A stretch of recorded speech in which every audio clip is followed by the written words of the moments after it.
मेरे को पिस्तौल आ यानी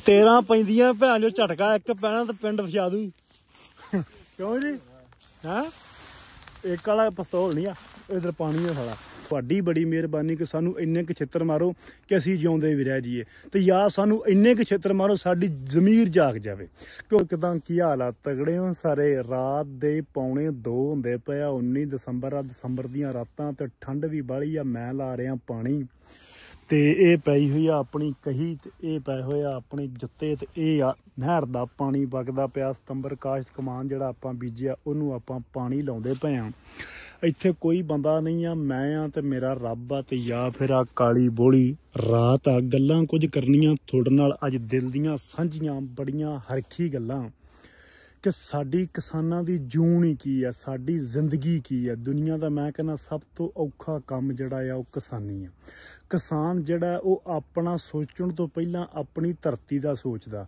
ਉਹ ਆਪਣੇ ਪਿੰਡ ਦਾ ਸੋਚਦਾ ਉਹ ਆਪਣੇ ਸ਼ਹਿਰ ਦਾ ਸੋਚਦਾ ਆਪਣੇ ਸੂਬੇ ਦਾ ਸੋਚਦਾ ਫਿਰ ਉਹ ਆਪਣੇ ਮੁਲਕ ਦਾ ਸੋਚਦਾ ਕਿਉਂਕਿ ਉਹ ਇੱਥੋਂ ਚੀਜ਼ ਉਗਾਉਂਦਾ ਤੇ ਉਹ ਜਾਂਦੀ ਆ ਸ਼ਹਿਰਾਂ ਦੀਆਂ ਮੰਡੀਆਂ ਦੇ ਵਿੱਚ ਲੋਕਾਂ ਦਾ ਢਿੱਡ ਭਰਦੀ ਆ ਉਹ ਅੱਗੇ ਅੱਗੇ ਪੂਰੇ ਮੁਲਕ ਦੇ ਵਿੱਚ ਵੰਡੀ ਜਾਂਦੀ ਆ ਘਰ ਘਰ ਤੱਕ ਕੋਈ ਚੀਜ਼ ਪਹੁੰਚਦੀ ਆ ਚਾਹੇ ਉਹ ਕਣਕ ਆ ਚਾਹੇ ਮਕਈ ਆ ਚਾਹੇ ਕਪਾਹ ਆ ਚਾਹੇ ਉਹ ਗੰਨਾ ਕੁਛ ਵੀ ਨਹੀਂ ਆ ਉਹ ਸਾਰਾ ਕੁਛ ਉੱਥੇ ਦੇ ਕੇ ਆਪਣਾ ਉਗਾਇਆ ਹੋਇਆ ਪੂਰਾ ਸਾਲ ਮਿਹਨਤ ਕਰਕੇ ਤੇ ਫਿਰ ਉੱਥੋਂ ਜਿਹੜੇ 4 ਪੈਸੇ ਪਹੁੰਚਦੇ ਆ ਐਂਡ ਤੇ ਜਾ ਕੇ ਉਹ ਕਿਸਾਨ ਦੇ ਘਰ ਉਹਦੇ ਕੋਲ ਉਹਦੀ ਜੇਬ ਦੇ ਵਿੱਚ ਆਉਂਦੀ ਆ ਉਹਦੇ ਨਾਲ ਆਪਣੀਆਂ 4 ਟੁੱਟੀਆਂ ਫੁੱਟੀਆਂ ਸਦਰਾਂ ਜਿਹੜੀਆਂ ਨੇ ਕਰਜ਼ੇ ਲਾਉਣ ਤੋਂ ਬਾਅਦ ਉਹ ਪੂਰੀਆਂ ਕਰਦਾ ਕਿਸੇ ਨੇ ਧੀ ਵਿਆਹੁਣੀ ਕਿਸੇ ਨੇ ਪੁੱਤ ਵਿਆਹੁਣਾ ਕਿਸੇ ਨੇ ਪੜ੍ਹਾਈ ਦੇ ਪੈਸੇ ਦੇਣੇ ਨੇ ਆਪਣੇ ਬੱਚਿਆਂ ਦੇ ਕਿਸੇ ਨੇ ਕੁਝ ਕਰਨਾ ਕਿਸੇ ਨੇ ਕੁਝ ਉਹ ਨਿੱਕੀਆਂ ਨਿੱਕੀਆਂ ਸਦਰਾਂ ਆਪਣੀਆਂ ਪੂਰੀਆਂ ਕਰਦੇ ਨੇ ਲੇਕਿਨ ਫਿਰ ਵੀ ਇਹ ਸਾਰੇ ਕੰਮ ਕਰਕੇ ਕਿਸਾਨ ਨੂੰ ਫਿਰ ਵੀ ਚੱਜ ਨਾਲ ਕੋਈ ਚੀਜ਼ ਬਚੇ ਨਾ ਤੇ ਮੈਂ ਕਹਿੰਦਾ ਯਾਰ ਇਹ ਜ਼ਿਆਦਤੀ ਨਹੀਂ ਹੈ ਇਹ ਜ਼ੁਲਮ ਨਹੀਂ ਹੈ ਜਿਹਨੂੰ ਅੰਨਦਾਤਾ ਕਿਹਾ ਗਿਆ ਉਸ ਕਿਸਾਨ ਨੂੰ ਸਾਡੀ ਗੌਰਮੈਂਟ ਕਵੇ ਮਾਫੀਆ ਉਸ ਕਿਸਾਨ ਨੂੰ ਚੜ੍ਹਦੇ ਪੰਜਾਬ ਦੇ ਵਿੱਚ ਕਿਹਾ ਜਾਵੇ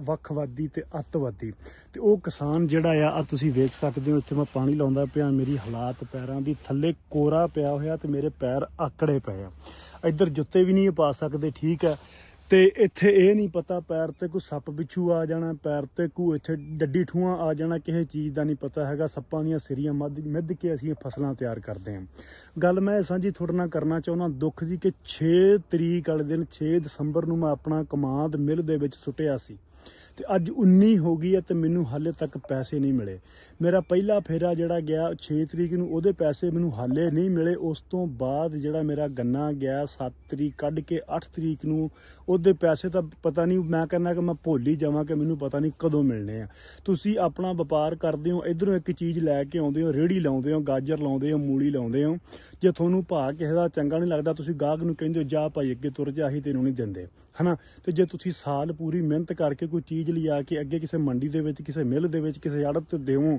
ਤੇ ਤੁਹਾਨੂੰ ਪੈਸੇ ਨਾ ਲੱਭਣ ਪੂਰੇ ਸਾਲ ਦੀ ਮਿਹਨਤ ਦੀ ਤੇ ਮਿਹਨਤ ਵੀ ਇੰਜ ਕੀਤੀ ਹੋਵੇ ਜਿਵੇਂ ਕਰਨ ਦਾ ਹੱਕ ਹੈ ਤੁਹਾਨੂੰ ਅੱਗੋਂ ਪੈਸੇ ਵੀ ਨਾ ਲੱਭਣ ਤੇ ਫਿਰ ਕਿੱਡਾ ਦੁੱਖ ਲੱਗਦਾ ਯਾਰ ਕਿੱਡੀਆਂ ਸਦਰਾਂ ਮਰਦੀਆਂ ਨੇ ਤੁਸੀਂ ਮੈਨੂੰ ਐਂ ਦੱਸੋ ਕਿ ਸਾਡੀਆਂ ਮਿੱਲਾਂ ਜਿਹੜੀਆਂ ਨੇ ਇੱਕ ਤਾਂ ਇਹਨਾਂ ਨੇ ਸ਼ੂਗਰ ਮਾਫੀਆ ਨੇ ਰੇਟ ਨਹੀਂ ਵਧਣ ਦਿੱਤਾ ਗੰਨੇ ਦਾ ਲੋਕਾਂ ਨੇ ਨੋ ਕੈਨ ਕਰ ਲਿਆ ਗੰਨੇ ਲੈ ਕੇ ਲੋਕ ਗਏ ਨਹੀਂ ਲੋਕਾਂ ਨੇ ਗੰਨਾ ਡੱਕ ਲਿਆ ਮੈਂ ਆਪਣਾ ਗੰਨਾ ਆਪ ਮੈਂ ਡੱਕਿਆ ਹੋਇਆ ਮੈਂ ਨਹੀਂ ਛੱਲਿਆ ਅਗਲਾ 1 ਕਿੱਲਾ ਸਿਰਫ ਛੱਲਿਆ ਲੇਕਿਨ ਉਹਨਾਂ ਨੇ ਟਸ ਤੋਂ ਮਸ ਨਹੀਂ ਹੋਈ ਉਹਨਾਂ ਨੂੰ ਕੋਈ ਫਰਕ ਨਹੀਂ ਪਿਆ ਉਹਨਾਂ ਕਿਹਾ ਨਹੀਂ ਗੰਨਾ ਲਿਆਉਣਾ ਤੇ ਨਾ ਲਿਆਓ ਸਾਡੀਆਂ ਮਿੱਲਾਂ ਵੀ ਚੱਲਦੀਆਂ ਨੇ ਸਾਡੇ ਕੋਲ ਬੜੀ ਕਰਪਸ਼ਨ ਹੈ ਸਾਨੂੰ ਪੰਜਾਬ ਸਰਕਾਰ ਮਰੀਮ ਨਵਾਜ਼ ਸ਼ਰੀਫ ਬਾਕੀ ਉਰਲੇ ਪਰਲੇ ਸ਼ੂਗਰ ਮਾਫੀਆ ਨੂੰ ਬੜਾ ਸਪੋਰਟ ਕਰ ਰਹੇ ਨੇ ਕਾਰਪੋਰੇਟ ਘਰਾਣੇ ਤੁਹਾਡੇ 4 ਗੰਨੇ ਆਉਣ ਨਾਲ ਸਾਡੀ ਰੋਟੀ ਨਹੀਂ ਚੱਲਦੀ ਉਹਨਾਂ ਦੇ ਟਸ ਤੋਂ ਮਸ ਨੇ ਗੰਨੇ ਦਾ ਰੇਟ ਕੱਢਿਆ ਭਾਈ ਜੀ 350 ਰੁਪਈਆ ਕੰਡਿਆਂ ਤੇ ਅੱਗੋਂ ਮਿੱਲਾਂ ਦੇ ਵਿੱਚ 350 ਰੁਪਈਆ ਤੇ ਇਹਨਾਂ ਕਿੱਲਿਆਂ ਦੇ ਉੱਤੇ ਖਰਚਾ ਜਿਹੜਾ 2.5 ਲੱਖ 3 ਲੱਖ ਰੁਪਈਆ ਹੋਇਆ ਪਿਆ ਤੇ ਗੰਨਾ ਜਾ ਕੇ ਅੱਗੋਂ ਹੁੰਦਾ 4 ਲੱਖ ਦਾ ਰੁਪਈਆ ਲੱਖ ਬਚਦਾ ਤੇ ਉਹ ਲੱਖ ਵੀ ਵੰਡਿਆ ਜਾਂਦਾ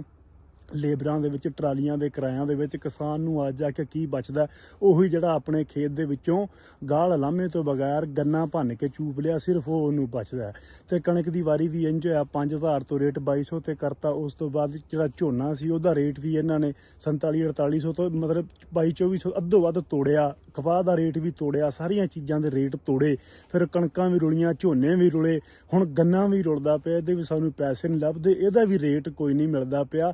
ਤੇ ਨਾ ਬਿਜਲੀ ਤੇ ਸਬਸਿਡੀ ਆ, 1600 ਰੁਪਈਆ ਘੰਟਾ ਸਾਨੂੰ ਬਿਜਲੀ ਪੈਂਦੀ ਆ, ਨਾ ਡੀਜ਼ਲ ਤੇ ਸਬਸਿਡੀ ਆ, ਨਾ ਸਾਨੂੰ ਖੇਤੀ ਦੇ ਕਿਸੇ ਸੰਦ ਤੇ ਕੋਈ ਸਬਸਿਡੀ ਆ, ਨਾ ਕੋਈ ਸੰਤਕਾਰੀ ਦੇ ਵਿੱਚ ਸਾਡੀ ਕੋਈ ਇੱਥੇ ਐਡਵਾਂਸ ਆ। ਉਸ ਤੋਂ ਬਾਅਦ ਨਾ ਸਾਡੇ ਕੋਲ ਕੋਈ ਨਵੀਂ ਕੈਟਾਗਰੀ ਦੇ ਬੀਜ ਆਉਂਦੇ ਪਏ ਆ। ਕਿਸਾਨੀ ਦਾ ਸਾਡੀ ਜਿਹੜੀ 70% ਇਸ ਮੁਲਕ ਦੀ ਇਕਨੋਮੀ ਨੂੰ ਚਲਾਉਂਦੀ ਪਈ ਸੀ, ਉਹ ਬਰਬਾਦ ਹੋ ਕੇ ਰਹਿ ਗਈ ਆ। ਉਹਦੇ ਤੇ ਕਿਸੇ ਦਾ ਕੋਈ ਧਿਆਨ ਨਹੀਂ। ਦੁਨੀਆ ਆਪਣੇ ਕਿਸਾਨ ਨੂੰ ਬੂਸਟ ਕਰਦੀ ਆ, ਅਸੀਂ ਆਪਣੇ ਕਿਸਾਨ ਨੂੰ ਨੱਪ ਰਹੇ ਆ, ਜਿਹਨੂੰ ਮੈਸ਼ੇ ਦੀ ਰੀੜ ਦੀ ਹੱਡੀ ਕਹਿੰਦੇ ਆ। ਘੱਟੋ ਘੱਟ ਸਾਡੇ ਕੋਲੇ ਉਪਜਾਊ ਬੀਜ ਆ, ਚੰਗੇ ਬੀਜ ਦੀ ਰਿਸਰਚ ਤਾਂ ਹੋਣੀ ਚਾਹੀਦੀ ਆ। ਸਾਡੇ ਕੋਲ ਉਹ ਵੀ ਕੋਈ ਨਹੀਂ। ਸਾਡੇ ਕੋਲ ਝੋਨੇ ਤੇ ਇਹਨਾਂ ਲੋਕਾਂ ਨੇ ਕੀ ਕੀਤਾ, ਸਾਡੀ ਵੇਚੇ ਹੋਏ ਚੌਲ, ਸਾਡੀ ਵੇਚੀ ਹੋਈ ਮੂੰਜੀ ਇਹਨਾਂ ਨੇ ਦੁਬਾਰਾ ਸਾਨੂੰ ਪੈਕਟਾਂ 'ਚ ਬੰਦ ਕਰਕੇ ਉਹੀ ਵੇਚਤੀ, ਜਿਹਦੀ ਵਜ੍ਹਾ ਤੋਂ ਹਾਈਬ੍ਰਿਡ ਦਾ ਸਾਨੂੰ ਝਟਕਾ ਲੱਗਾ। ਅੱਗੋਂ ਰੇਟ ਕੋਈ ਨਹੀਂ ਸੀ, ਉਹਦੇ ਵਿੱਚ ਵੀ ਅਸੀਂ ਮਰ ਗਿਆ। ਸੋ ਗੱਲ ਮੈਂ ਇਹ ਕਰਨੀ ਚਾਹੁੰਦਾ ਕਿ ਯਾਰ ਖੁਦਾ ਦਾ ਨਾਂ ਜੇ ਕਿਸਾਨਾਂ ਨੂੰ ਇੰਜ ਨਾ ਮਾਰੋ। ਆ ਵੇਖੋ ਡਾਢੀਆਂ ਔਖੀਆਂ ਮਿਹਨਤਾਂ ਨੇ। ਮੈਂ ਗੱਲ ਧਿਆਨ ਨਾਲ ਕਰਦਾ ਪਿਆ, ਹਨੇਰਾ ਮੈਨੂੰ ਨਹੀਂ ਪਤਾ ਪੈਰ ਦੇ ਕੋਲੋਂ ਕੀ ਲੰਘ ਗਿਆ, ਕੀ ਲੜਦਾ ਕੀ ਨਹੀਂ। ਮੈਂ ਇਕੱਲਾ ਨਹੀਂ ਹਾਂ ਕਿ ਮੈਂ ਇਕੱਲਾ ਇੱਥੇ ਬੋਲੀ ਜਾਵਾਂ। ਸਾਰੇ ਕਿਸਾਨ ਜਿੰਨੇ ਵੀ ਕਿਸਾਨ ਨੇ, 70% ਜਿਹੜੀ ਹੈ ਪਾਕਿਸਤਾਨ ਦੀ ਉਹ ਕਿਸਾਨੀ ਆ, ਤੇ ਪੰਜਾਬ ਦੀ 90% 95% ਆਵਾਮ ਜਿਹੜੀ ਆ ਉਹ ਕਿਸਾਨੀ ਕਰਦੀ ਹੈ, ਪਿੰਡਾਂ ਨਾਲ ਜੁੜੀ ਹੋਈ ਹੈ। ਲੇਕਿਨ ਅਫਸੋਸ ਇਹ ਕਿ ਸਾਡੇ ਕੋਲੇ 12 ਕਰੋੜ ਲੋਕਾਂ ਦੇ ਕੋਲੇ ਸਾਡੇ ਕੋਲ 95% ਜਿਹੜੇ ਸੀ ਪੰਜਾਬ 'ਚ 90% ਕਿਸਾਨ ਆ। ਸਾਡੇ ਕੋਲੇ ਕੋਈ ਤਨਜ਼ੀਮ ਕੋਈ ਨਹੀਂ, ਸਾਡੇ ਕੋਲੇ ਕੋਈ ਆਗੂ ਕੋਈ ਨਹੀਂ, ਅਸੀਂ ਬੋਲਦੇ ਕੋਈ ਨਹੀਂ। ਜਿਹੜੀ ਇੱਕ ਦੀ ਕੋਈ ਤਨਜ਼ੀਮ ਬਣੀ ਹੋਈ ਆ, ਉਹ ਵੀ ਸਿਰਫ ਵੱਡੀ 200 300 500 ਕਿੱਲੇ ਵਾਲਾ ਬੰਦਾ, ਉਹਨੂੰ ਕੋਈ ਚੇਅਰਮੈਨ ਦੀ ਸੀਡੀ ਮਿਲ ਜਾਂਦੀ, ਜ਼ਿਲ੍ਹੇ ਦੀ ਕੋਈ ਨਾਜ਼ਮੀ ਦੀ ਮਿਲ ਜਾਂਦੀ, ਆਗੂ ਉਹਨੂੰ ਕੋਈ ਹੋਰ ਚੀਜ਼ ਸੈਕਟਰੀ ਸੂਟਰੀ ਬਣ ਜਾਂਦਾ, ਤੇ ਉਹ ਵੀ ਭਾਈ ਜੀ ਕੋਈ ਨਹੀਂ ਬੋਲਦਾ। ਜੇ ਕੋਈ 4 ਬੰਦੇ ਇਕੱਠੇ ਕਰਕੇ ਉਹ ਧਰਨਾ ਲਾਉਂਦਾ ਵੀ ਹੈ ਤਾਂ ਉਹਨੂੰ ਵੀ ਕੋਈ ਫਰਕ ਨਹੀਂ ਪੈਂਦਾ। ਸੋ ਮਿਹਰਬਾਨੀ ਆ ਭਰਾਵੋ, ਸਾਰੇ ਬੋਲਿਆ ਕਰੋ। ਜਦੋਂ ਕੋਈ ਮੁੱਦਾ ਆਵੇ, ਆਪਾਂ ਸੋਸ਼ਲ ਮੀਡੀਆ ਤੇ ਕਿਸਾਨਾਂ ਦੇ ਪੁੱਤਰ ਬੈਠੇ ਆ, ਜਦੋਂ ਅਸੀਂ ਆਪਣੇ ਆਪ ਵਾਸਤੇ ਨਹੀਂ ਬੋਲਾਂਗੇ, ਉਦੋਂ ਸਾਡੇ ਵਾਸਤੇ ਕੋਈ ਦੂਜਾ ਬੰਦਾ ਵੀ ਨਹੀਂ ਬੋਲੇਗਾ। ਚੜ੍ਹਦੇ ਪੰਜਾਬ ਦੇ ਕਿਸਾਨਾਂ ਦੀਆਂ ਮਿਸਾਲਾਂ ਸਾਡੇ ਕੋਲ ਨੇ। MSP ਤੇ ਰੌਲਾ ਪਿਆ, ਅਗਲਿਆਂ ਤੁੰਨ ਕੇ ਮਨਵਾ ਲਿਆ, ਸਾਲ ਪੂਰਾ ਪੋਹ ਦੀਆਂ ਧੁੰਦਾਂ ਦੇ ਵਿੱਚ ਉੱਥੇ ਬੈਠੇ ਰਿਹਾ ਦਿੱਲੀ ਜਾ ਕੇ ਧਰਨਾ ਲਾ ਕੇ। ਲੇਕਿਨ ਸਾਡੇ ਨਾਲ ਕੀ ਹੋਇਆ? ਸਾਡੇ ਨਾਲ ਅਸੀਂ ਕਣਕ ਤੇ ਵੀ ਹਲਕਾ ਫੁਲਕਾ ਰੌਲਾ ਪਾਇਆ, ਸਾਡੀ ਕੋਈ ਨਾ ਕਿਸੇ ਮੰਨੀ। ਆ ਹੁਣ ਕਮਾਨ ਤੇ ਨੋ ਕਹਿਣ ਅਸੀਂ ਕੀਤਾ, ਸਾਡੀ ਕਿਸੇ ਨਾ ਮੰਨੀ। ਝੋਨਾ ਕਹਿ ਦੀ ਕਿਸੇ ਨਾ ਮੰਨੀ। ਤੇ ਲੋਕ ਹੌਲੀ ਹੌਲੀ ਬੀਜਣਾ ਘੱਟ ਕਰ ਰਹੇ ਨੇ।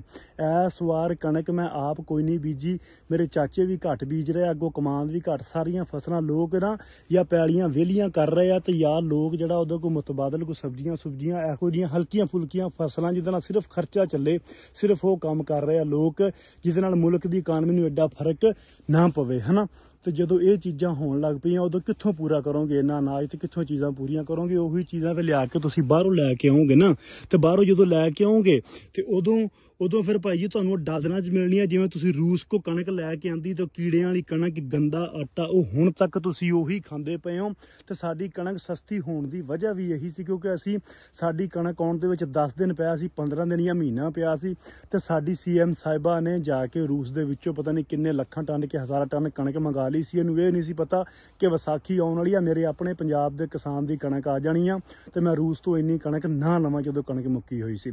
ਸਬਸਿਡੀ ਦੀ ਗੱਲ ਇਹ ਆ ਕਿ ਮਰਦੇ ਬੰਦੇ ਦੇ ਮੂੰਹ ਨੂੰ ਘਿਓ ਲਾਉਣ ਵਾਲੀ ਗੱਲ ਹੈ ਜੀ। ਇਹਨਾਂ ਨੇ ਸਕੀਮ ਕੱਢ ਦਿੱਤੀ ਪੰਜਾਬ ਦੇ ਵਿੱਚ ਕਿ ਗ੍ਰੀਨ ਟਰੈਕਟਰ ਸਕੀਮ, ਟਰੈਕਟਰਾਂ ਤੇ ਸਬਸਿਡੀ ਦੇ ਰਹੇ, ਬਗੈਰ ਸੂਦ ਤੋਂ ਟਰੈਕਟਰ ਲੈ ਲਓ।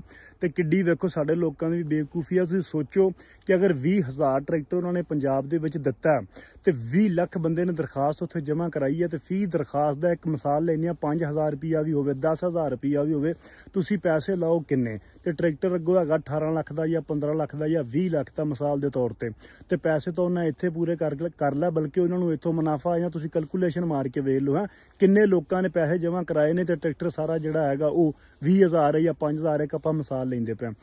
ਅਸੀਂ ਅਗਲੇ ਸਾਲ ਵਾਸਤੇ ਫਿਰ ਛਿੱਤਰ ਖਾਣ ਨੂੰ ਤਿਆਰ ਹਾਂ। ਫਿਰ ਛਿੱਤਰ ਖਾਣ ਵਾਸਤੇ ਅਸੀਂ ਆ ਵੇਖੋ ਸੱਪਾਂ ਦੀਆਂ ਸਿਰੀਆਂ ਮੱਧਦੇ ਫਿਰਦੇ ਹਾਂ, ਅਸੀਂ ਕਮਾਦਾਂ ਨੂੰ ਪਾਣੀ ਲਾਉਂਦੇ ਫਿਰਦੇ ਹਾਂ ਵੀ ਅਗਲੇ ਸਾਲ ਵੀ ਅਸੀਂ ਤੁਹਾਡੇ ਕੋਲ ਛਿੱਤਰ ਖਾ ਲਈਏ ਤੇ ਇਸ ਮੁਲਕ ਦੀ ਇਕਨੋਮੀ ਨੂੰ ਚਲਾ ਲਈਏ। ਪਰ ਤੁਹਾਨੂੰ ਸ਼ਰਮ ਕੋਈ ਨਹੀਂ ਆਉਂਦੀ। ਅਸੀਂ ਪਿਛਲੇ 2024 ਜਾਂ ਚੜਿਆ ਉੱਥੋਂ ਲੈ ਕੇ ਹੁਣ ਤੱਕ ਅਸੀਂ ਛਿੱਤਰ ਖਾਂਦੇ ਆਉਨੇ ਆ, ਕਣਕ ਤੇ ਮੂੰਜੀ ਤੇ ਤਿਲਾਂ ਤੇ ਕਪਾਹ ਤੇ ਹੁਣ ਕਮਾਨ ਤੇ ਤੇ ਅੱਗੋਂ ਫਿਰ ਅਗਲੇ ਸਾਲ ਵਾਸਤੇ ਅਸੀਂ ਤਿਆਰੀ ਕਰ ਲਈ। ਅਸੀਂ ਫਿਰ ਕੋਈ 2-2 ਕਿੱਲੇ ਲਾ ਲਿਆ ਤੇ ਅਸੀਂ ਅਗਲੇ ਸਾਲ ਵਾਸਤੇ ਵੀ ਛਿੱਤਰ ਖਾਣ ਨੂੰ ਤਿਆਰ ਹਾਂ। ਪਰ ਤੁਹਾਡੀ ਬੜੀ ਮਿਹਰਬਾਨੀ ਕਿ ਸਾਨੂੰ ਇੰਨੇ ਕੁ ਛਿੱਤਰ ਮਾਰੋ ਕਿ ਅਸੀਂ ਜਿਉਂਦੇ ਵੀ ਰਹਿ ਜਾਈਏ, ਤੇ ਜਾਂ ਸਾਨੂੰ ਇੰਨੇ ਕੁ ਛਿੱਤਰ ਮਾਰੋ ਸਾਡੀ ਜ਼ਮੀਰ ਜਾਗ ਜਾਵੇ। ਕਿਉਂਕਿ ਅਸੀਂ ਪੰਜਾਬੀ ਜਿਹੜੇ ਆ ਨਾ ਕਿਸਾਨੀ ਨਾਲ ਸੱਚੇ ਆ, ਅਸੀਂ ਮਤਲਬੀ ਆ, ਨਾ ਅਸੀਂ ਆਪਣੀ ਮਾਂ ਬੋਲੀ ਨਾਲ ਸੱਚੇ ਆ, ਨਾ ਅਸੀਂ ਆਪਣੇ ਆਪ ਨਾਲ ਸੱਚੇ ਆ, ਤੇ ਨਾ ਹੀ ਅਸੀਂ ਹਕੀਕਤ ਗੱਲ ਮੁਲਕ ਨਾਲ ਸੱਚੇ ਆ। ਜੇ ਵੇਖਿਆ ਜਾਏ ਤਾਂ ਸਿਰਫ ਅਸੀਂ ਆਪਣੇ ਆਪ ਤੇ ਸਹਿਮਤ ਆ, ਆਪਣੇ ਆਪ ਨੂੰ ਅਸੀਂ ਵੇਖਦੇ ਹਾਂ, ਅਸੀਂ ਮਤਲਬੀ ਆ। ਠੀਕ ਹੈ, ਸਾਡੇ ਵਿੱਚ ਕੋਈ ਰਹਿਮਤ ਰੱਬ ਦੀ ਆ ਜਾ, ਕੋਈ ਖੌਫ ਰੱਬ ਦਾ ਆ ਜਾ। ਅਸੀਂ ਆਪਣੀ ਬੋਲੀ ਲਈ, ਆਪਣੀ ਕਿਸਾਨੀ ਲਈ, ਆਪਣੇ ਲੋਕਾਂ ਲਈ ਅਸੀਂ ਆਵਾਜ਼ ਚੁੱਕੀ, ਅਸੀਂ ਬੋਲੀਏ, ਅਸੀਂ ਹੱਕ ਨੂੰ ਹੱਕ, ਸੱਚ ਨੂੰ ਸੱਚ ਕਹੀਏ ਤੇ ਝੂਠ ਨੂੰ ਝੂਠ ਕਹੀਏ। ਕਿਸਾਨ ਨੂੰ ਇੰਜ ਨਾ ਮਾਰੋ। ਕਿਸਾਨ ਬੜਾ ਔਖਾ ਕਰਕੇ ਫਸਲਾਂ ਪਾਲਦਾ ਜੇ, ਤੇ ਜਿਹੜੇ ਪੈਸੇ ਮੇਰੇ ਡੱਕੇ ਹੋਏ ਨਾ, ਤੁਹਾਡੀ ਮਿਹਰਬਾਨੀ ਮੇਰੇ ਪੈਸੇ ਖਿਲਾ ਦਿਓ। ਜਿਹੜਾ ਆਉਣਾ ਸ਼ੂਗਰ ਮਿਲ ਦੇ ਵਿੱਚ ਮੇਰੇ ਪੈਸੇ ਨੇ 6 ਤਰੀਕ ਦੇ ਪੈਸੇ ਫਸੇ ਹੋਏ ਨੇ। 6 ਤਰੀਕ ਤੋਂ ਲੈ ਕੇ ਅੱਜ 19 ਹੋ ਗਈ ਹੈ, ਪਹਿਲੀ ਪੇਮੈਂਟ ਨਹੀਂ ਆਈ, ਦੂਜੀਆਂ ਪੇਮੈਂਟਾਂ ਅੱਲਾ ਜਾਣੇ ਕਦੋਂ ਆਉਣੀਆਂ ਨੇ ਜੀ। ਪਾਣੀ ਲਾਉਂਦੇ ਆ, ਮੇਰੀ ਵਾਰੀ ਦਾ ਤਕਰੀਬਨ ਅੰਤ ਹੋ ਰੱਖਿਆ ਤੇ ਇੱਧਰ ਪਾਰਟੀਆਂ ਆ ਗਈਆਂ ਨੇ ਜਿਨ੍ਹਾਂ ਦੀ ਵਾਰੀ ਹੈ। ਤੇ ਇਹ ਮਲਕ ਚੂਣਾ ਸਾਹਿਬ ਨੇ। ਗੱਲ ਇਹਨਾਂ ਚੁਣਿਆ ਕਿ ਜਿੱਦਣ ਹੋਵੇ ਨਾ ਪਾਣੀ ਦੀ ਵਾਰੀ, ਬੰਦੇ ਨੂੰ ਹੀ ਨੀਂਦਰ ਨਹੀਂ ਆਉਂਦੀ ਹਨਾ। ਤੇ ਮੇਰੀ ਵਾਰੀ ਜਿੱਦਣ ਹੁੰਦੀ ਹੈ ਮੈਨੂੰ ਨੀਂਦਰ ਨਹੀਂ ਆਉਂਦੀ। 12:15 ਤੇ ਮੈਂ ਆਉਣਾ ਹੁੰਦਾ ਤੇ 11:15 ਤੇ ਮੈਂ ਘਰੋਂ ਨਿਕਲ ਪੈਂਦਾ ਘੰਟਾ ਪਹਿਲੇ। ਇਹ ਹਿਸਾਬ ਤੇ ਤੁਸੀਂ ਵੀ ਆ ਕੇ ਪਹਿਲਾਂ ਅੱਧਾ ਘੰਟਾ ਬਹਿ ਗਏ ਤੇ ਹੋਰ ਐਵੇਂ ਕਿਸੇ ਕੋਈ ਚਪੇੜਾ ਨਾ ਖਾ ਲੇ ਅੱਧੀ ਰਾਤੀ। ਕਿਉਂ ਹੈ ਇਹਦਾ ਵੇ ਤੇ ਨਵਾਂ ਕੱਟਾ ਖੁੱਲਿਆ ਹੋਵੇ ਅਸੀਂ ਆਪ ਮਾਰਾਂਗੇ। ਕਿਹਨੂੰ ਮਾਰੋਗੇ ਤੁਸੀਂ? ਜਿਹੜਾ ਸਾਨੂੰ ਮਾਰੂਗਾ। ਚਲੋ ਪਤਾ ਲੱਗ ਜਾਏਗਾ ਇੱਥੇ ਕਿਦਾਂ ਟਾਸ ਪੈ ਗਿਆ ਨਾ। ਤਾਈਓ 2 ਜਣੇ ਆਏ ਜੇ, ਮੈਂ ਕੱਲਾ ਨਹੀਂ ਫਿਰਦਾ। ਉਹ ਪਤਾ ਹੀ ਨਹੀਂ ਲੱਗਦਾ ਕਿਹੜੇ ਵੇਲੇ ਆ ਜਾਂਦੇ। ਸਾਨੂੰ ਕੁਛ ਨਹੀਂ, ਅੱਲਾ ਤੋਂ ਸਿਵਾ ਕੱਖ ਨਹੀਂ ਹੁੰਦਾ। ਭਰਾਓ ਹੱਥ ਪੈਰ ਪੂਰੇ ਆਕੜੇ ਪਏ ਸੀ, ਸਮਝ ਨਹੀਂ ਸੀ ਆਉਂਦੀ ਵੀ ਫ੍ਰਿਜ ਚ ਲੱਗੇ ਆ ਕਿ ਕੀ ਚੱਕਰ ਆ ਨਾ।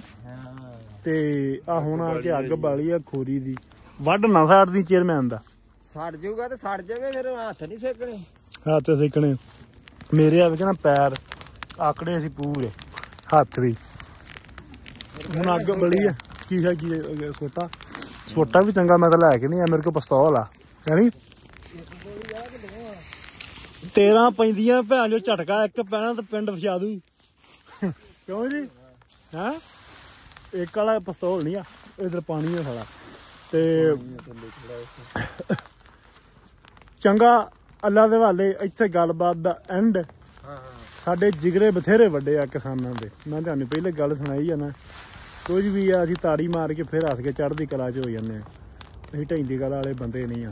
ਦਾਤੇ ਨੇ ਸਾਨੂੰ ਦਾਤ ਹੀ ਐਸੀ ਬਖਸ਼ੀ ਆ ਪੰਜਾਬ ਨੂੰ ਤੇ ਪੰਜਾਬੀਆਂ ਨੂੰ ਤੇ ਕਿਸਾਨਾਂ ਨੂੰ। ਠੀਕ ਆ। ਤੇ ਵੇਖੋ ਜਲੀ ਦਾ ਮੱਚ ਲੱਗਿਆ ਹੋਇਆ, ਖੋਰੀ ਬਲ ਰਹੀ ਆ ਪੂਰੀ। ਸੇਕੀ ਆਉਂਦੇ ਆ, ਸਾੜੀ ਆਉਂਦੇ ਆ ਤਾਂ ਸੇਕੀ ਆਉਂਦੇ ਆ।